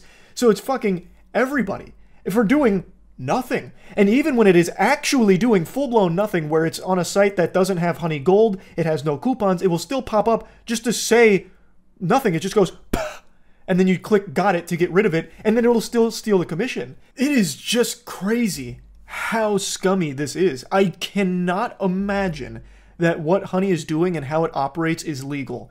It can't be. It shouldn't be if it somehow is through loopholes. That is completely unacceptable. And Megalag's investigation is extraordinary.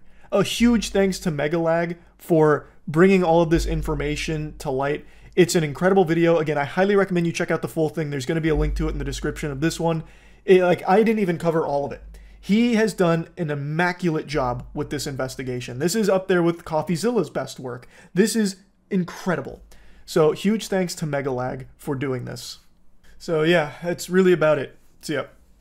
The words scam and YouTuber go together like peanut butter and jelly. Usually when you see these two words in the same sentence together, it indicates that a YouTuber is the one doing the scamming. But today, I've got a goofy little sad story for you that subverts your expectations more than Game of Thrones Season 8. This turns that narrative on its head, because in today's story, a YouTuber was the victim of a scam and lost about $1 million in pursuit of a dream. This is the story of how a friend of mine named Oompaville was schmeckeldorfed out of 1 million clams by a greasy worm named Jake. Oompaville just posted a beautifully made documentary going over the entire situation, so I highly recommend checking that out for the full story. Basically, Oompaville embarked on a journey to fulfill a dream of starting his own candy company called Sour Boys, and along the way got into bed with a bad demon named Jake, who hosed $1 million out of him in a big, disgusting scam. And this is something that I actually have a close personal connection to, because I was actually very much updated on his company, Sour Boys, over the last year and a half.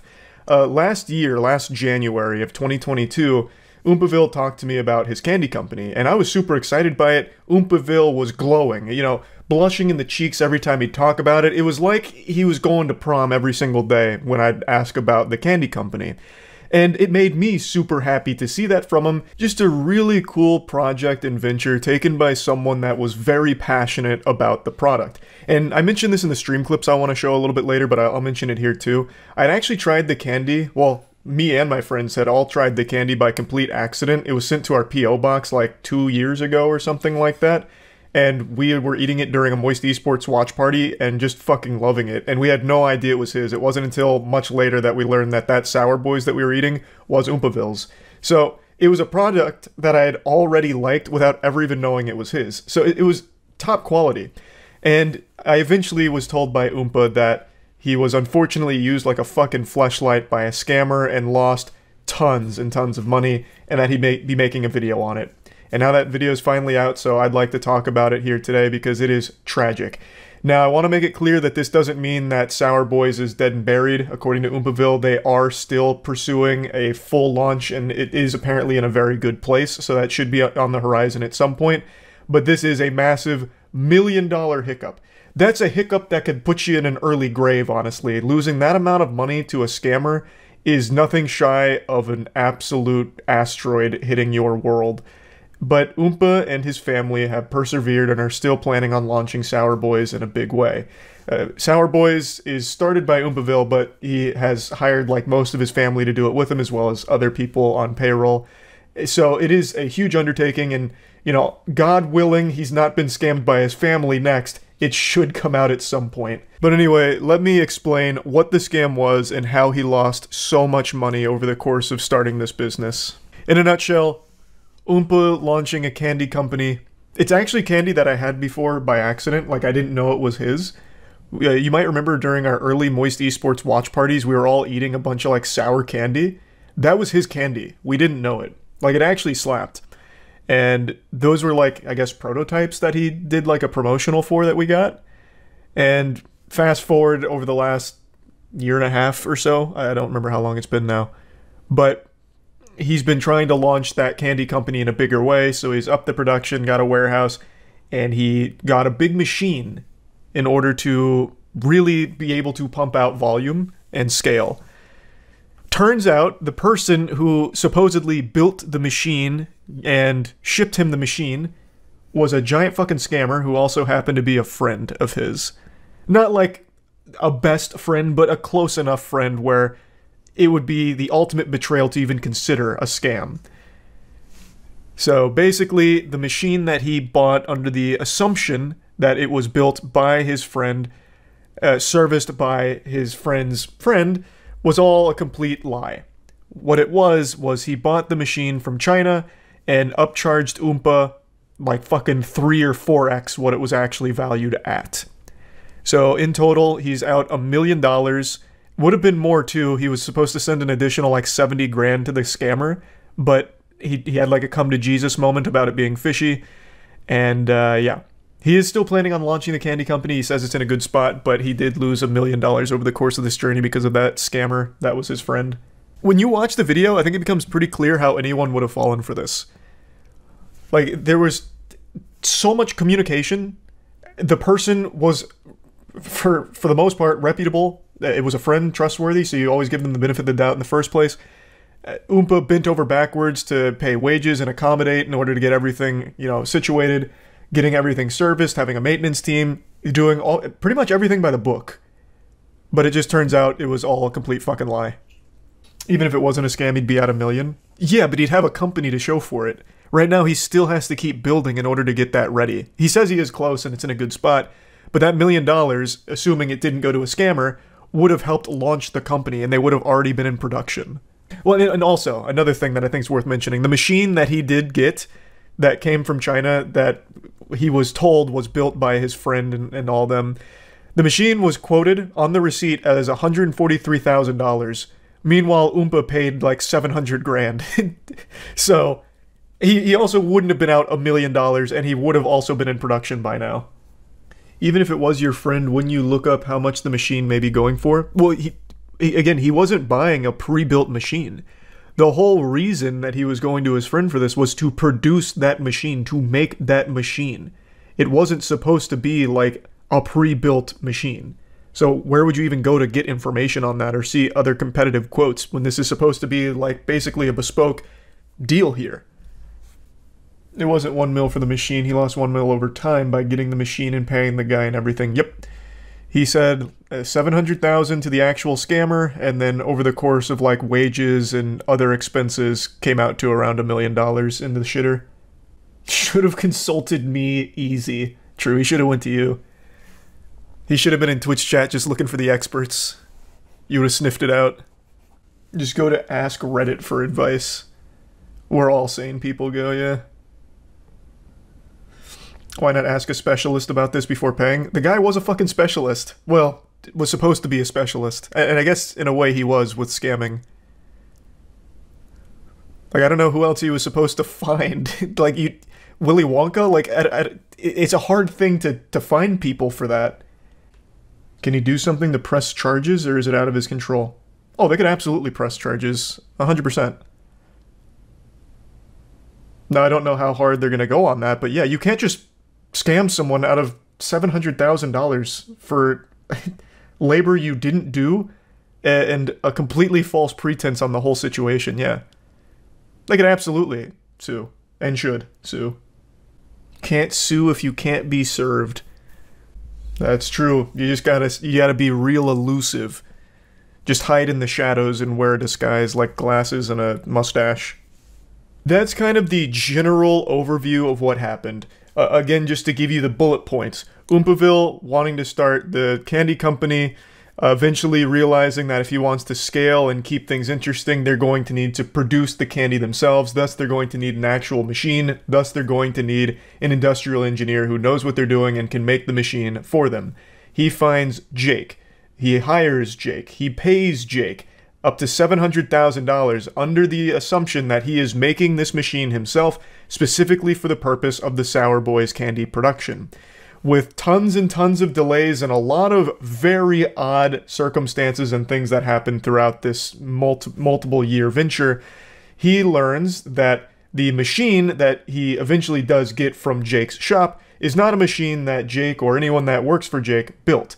It was a machine that Jake purchased from China for $140,000 and was sold to Oompaville for significantly more than $140,000. And since Jake and no one on his team built it, no one knew how to really service this machine. So when eventually Oompaville did have someone that knew Jake come out to help, that person, his name is Will, did not know how to actually work on the machine. Thus, they were at a complete standstill. It was gridlocked. There wasn't a whole lot to be done.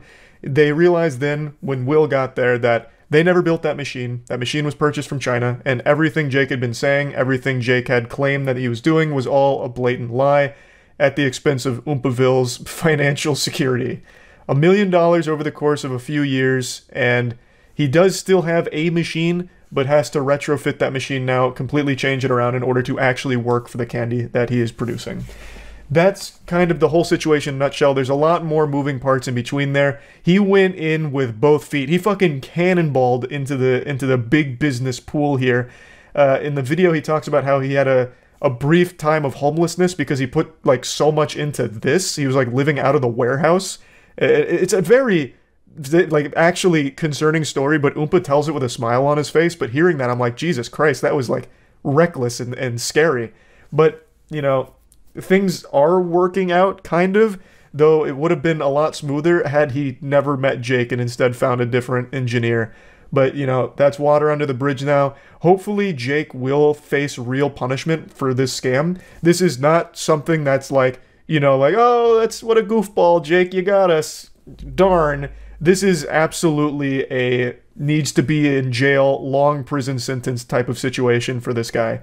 That's an unforgivable thing to do. So yeah, that's kind of the bare bones of the story. I highly encourage you watch the entire documentary if you want to see like the nitty gritty of everything that went on throughout this entire journey. It's wild and sad. Him, Oompaville, and his family have like a really good attitude about everything somehow. Which is, you know, hats off to them. I don't know how they maintain, like, positivity in the face of $1 million fucking scam like that, but good on them. I'm wishing them nothing but the best. I hope Sour Boys does very well. And yeah, I just wanted to talk about this a little bit because this is a very rare instance of a YouTuber being the victim of a scam. So yeah, that's really about it. So yep. Everyone knows about Fyre Festival, one of the most catastrophic events that never happened. A giant scam, and creator Billy McFarland went to jail for it, and he still owes victims of it millions of dollars. Fyre Festival was hyped up to be one of the biggest music festivals ever created. It made outrageous claims about like the headliners that were performing, bringing in the biggest music artists of all time. Basically any artist with a pulse that ever cracked the Billboard Top 100 was slated to perform at Fyre Festival. Hey, we've also got a necromancer on staff, and he just revived Elvis Presley, who just committed to performing at Fyre Fest. Get your tickets today, you don't want to miss it. All of the biggest musical stars are going. It's also the most luxurious event ever held. We also turned off gravity so you can float around. Like, it's got everything you could ever want. Get your tickets to Fyre Festival. But then when it was time for the event to happen, it didn't. All of the excited guests were greeted with nothing but a tent and some cheese sandwiches that I think Billy McFarland himself whipped up in his kitchen. Just 2 pieces of Wonder Bread and like a slab of government cheese. Like, that's all it was. It was a huge scam.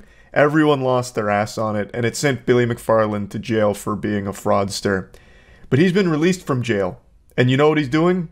Fyre Festival again. He even tried to do a Crypto Island NFT scavenger hunt, but now he's just going back to calling it Fyre Festival too. Fyre Festival organizer and fraudster Billy McFarland announced a ticket drop on Monday for a sequel festival. After teasing the follow-up festival early this year, 100 pre-sale tickets went up for grabs on August 21st for $4.99 apiece. Tickets will continue to increase incrementally, with the last round selling for $7,999 each. For $1,500 or less, you could get 4 VIP tickets to Coachella with accommodations and a ready-to-go Lake El Dorado tent. If anyone buys tickets to this, you deserve to lose your money. You absolutely deserve to get scammed. Legitimately. You 100% deserve it. Those 100 tickets have sold out, according to an email from organizers in McFarlane's social media, despite the event having no lineup of artists, exact date, or location. So he literally sold them nothing. He actually sold them nothing. All 100 people that bought this should be investigated. Like, that's criminal levels of stupidity and recklessness. It's been the absolute wildest journey to get here, McFarlane said while wearing a white bathrobe, wireless headphones. It all really started during the 7-month stint in solitary confinement. It looks like he learned so much, too. He continued that during his incarceration at Federal Correctional Institution Elkton in Lisbon, Ohio, he wrote a 50-page plan to parlay interest and demand into FIRE into new projects. There was a mention of a new FIRE documentary and a FIRE Broadway music festival. Now there's FIRE Festival 2 slated for the end of 2024, with pop-ups and events across the world. What's up, guys? This is a big day, because as of right now, FIRE Festival 2 tickets are officially on sale. Yeah! It's been the absolute wildest journey to get here, and it really all started during the 7th-month stint in solitary confinement.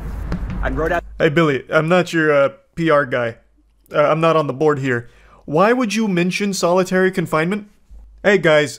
FIRE Festival 2 is coming out. By the way, I am a convicted criminal. I spent 7 months in solitary confinement. But that's when I went on my spiritual journey and I really found myself. So I'm doing it again. From around the world together to make the impossible happen. But how would find the best partners in the world to allow me to be me while executing FIRE's vision to the highest level? You just shouldn't be you. Like, that's the big problem, is you.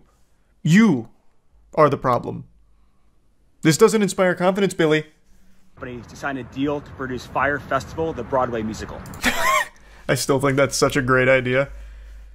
He's actually selling nothing now. He's selling imagination. Like, he's selling the idea of things, which is so fucking cool. And people are buying it. Is coming back to the Caribbean. We are targeting FIRE Festival 2 for the end of next year. And in the meantime, we'll be doing pop-ups and events across the world. Guys, this is your chance to get in. Let's go. Everything I've been working towards. Let's fucking go. My man. Who wouldn't want to go? Billy, let me take a peek here. For only $7,999, I can go to a completely make-believe event. As I'm sure you've heard by now, the tickets sold out really, really fast. And this is definitely going to frustrate a lot of you. But we now have 6,900 people on the wait list for FIRE Festival 2. I have gotten emails. Do you think this guy's ever told the truth about anything in his life? I don't think he's even capable of being honest. Like, he was made in a lab to only tell lies. However, today we are dropping FIRE Festival merch. Here's one of our old hats. And I am picking 5 people who buy merch this week and comping you each 2 tickets to FIRE Festival 2. Thank you guys for all the love. Thank you guys for all the hate. Together, you're creating the absolute perfect storm, and I can't wait to give the rest of you a front row seat as I fly right through it. 72 hours. Is there anyone less honest than Billy McFarland, I wonder? So he made a single hat. I think there's a 0% chance there's merch to buy, and if there is, if you buy it, it should be like some kind of litmus test that immediately identifies you as a potential, like, criminally stupid threat to society. Billy dropping killer deals of $600 a ticket for Fart Festival. Show some goddamn respect. It's $7,999 per ticket. Don't you dare make him sound like a cheapskate. FIRE Festival 2 pre-sale the Caribbean December 6, 2024 at 12 p.m. Where's the merch? Ah, here we go. $40 hat, $60 shirt, and... Okay, here. This is looking amazing, actually. I'm sorry to have not placed my faith in Billy McFarland and his team. And by team, I mean Billy McFarland and his 6 other alter egos. So he's got great options here. The $40 festival hat. This badass shirt. Beautiful hoodie. Hold on just a minute, sports fans. We've got a deal on our hands. $10 says he bought all of his own tickets and will scalp them. No. He didn't buy his own tickets. Are you out of your mind? You think Billy McFarland has ever spent $1 in his life? No. He is literally just lying. They don't have tickets. They don't have anything. There is nothing. He is making shit up. That's all it is. It's imagination. It's SpongeBob and Patrick in their box. That's Billy McFarland's brain. That's his whole life. It's all make-believe. There is nothing real about this. Or him. Did you hear God might be real? Yeah, and his name's Billy McFarland. This guy is making hundreds of thousands of dollars selling nothing. Actually nothing. He has legitimately made so much money selling nothing. Isn't that one guy that made the festival where the only food was some random-ass sandwiches? Yeah, among many other things, yes. Fire Festival is still to date probably the most disastrous event ever attempted. Hypothetically, if it was legit, would you buy a ticket?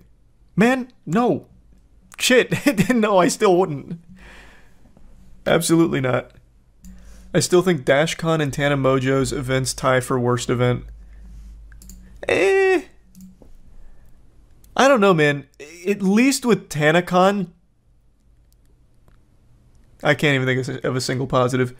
At least with DashCon, some people had fun. The ones that were, like, ejaculating into the pool. That's DashCon, right?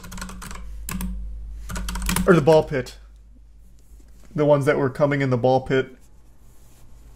Fire Festival, no one had fun. It was just a scam top to bottom. I decided to look up who's actually buying these tickets and why. And it's pretty much what I expected. It's a lot of people doing it for the meme.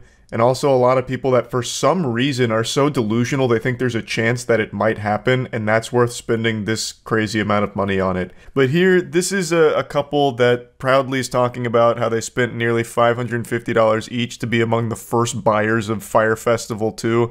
And they said, if anything, it'll just be a really cool vacation. Our main concern is that we don't know if big headliners will be willing to, you know, take the risk to be in something so controversial. We're going to stay optimistic, but we're going to expect that there may be some cheese sandwiches. Why? You know what else would be a really cool vacation? Taking a really cool vacation that doesn't cost thousands of dollars that you give to a scammer who's just taking advantage of your stupidity. Like, I know you've seen the footage of the last Fire Festival. What about that screamed really cool vacation? You went to just the middle of nothing and had a tent and a cheese sandwich. What's cool about that? I guess just the bragging right to say that you went to the Fire Festival sequel and still got nothing. So maybe you get like 5 extra likes on your Instagram post whining about it. It's your fault and it's a stupid thought process. No one is going to be headlining Fire Festival 2. I'll tell you right now. There's nothing to be optimistic about. It is not happening. Billy McFarland is a scammer. He is legitimately, evolutionarily designed to just lie, make shit up, and exploit stupid people for money. That's it. There's no chance that this happens this time around. And it's not like while he's been in prison, he's somehow learned how to throw the Fire Festival 2 properly. It's not like he got better connections while in the slammer. So it's going to be even less possible than it was the first time around. Silly Billy still owes $26 million to victims of his first scam and has no actual plan of paying that back.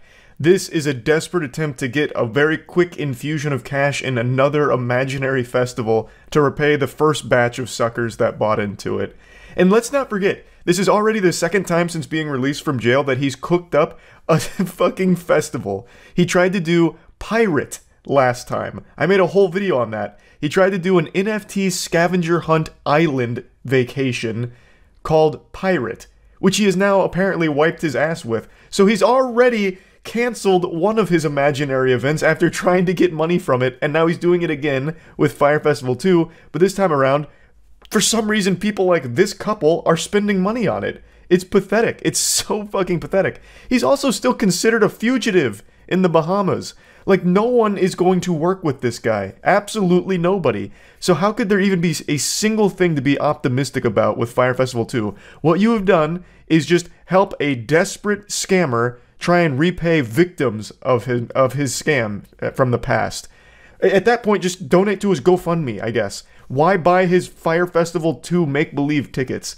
Like, it's so ridiculous. It's so ridiculous. So yeah, I just had to talk about this. That's about it. See ya. This is one of the wilder stories I've seen this year. It almost sounds made up, like a fake headline in GTA Online or something. It sounds AI generated by ChatGPT. It's hard to believe this is real. A YouTube couple has now just been sentenced and will receive prison time, at least for the husband, for a series of videos where they showcased blatant insurance fraud, multiple videos of blatant insurance fraud. And the word multiple is doing so much heavy lifting here, it's a sin. Like, that is an understatement. Over 160 videos allegedly showcasing insurance fraud attempts or collisions caused by the YouTube couple in order to get money from their insurance. Also, road rage, as well as provoking road rage. Just like this absolute massive pile of horrible shit they were doing in their vehicle in order to get money from insurance. Everyone hates scammers, but the roller coaster doesn't stop there. It doesn't matter if you've already puked your guts out, here comes the encore. They're also facing, well, and have been sentenced for child abuse because they were intentionally causing these accidents with their kid in the car for some of them. And they would have got away with it too if it wasn't for those meddling internet points. This is the most on-brand shit for the modern landscape of brain rot, clout goblin mentality. The father couldn't keep his hand out of the cookie jar of internet clout, so he started posting these dash cams of the collisions and insurance fraud attempts on his YouTube channel, and then shamelessly went to TikTok to accuse some of the other drivers that he got into the collisions with that he himself caused of being insurance scammers. What you see here, this is Jeremy Perales. He's about to set me up for an insurance scam. He's about to set up an accident.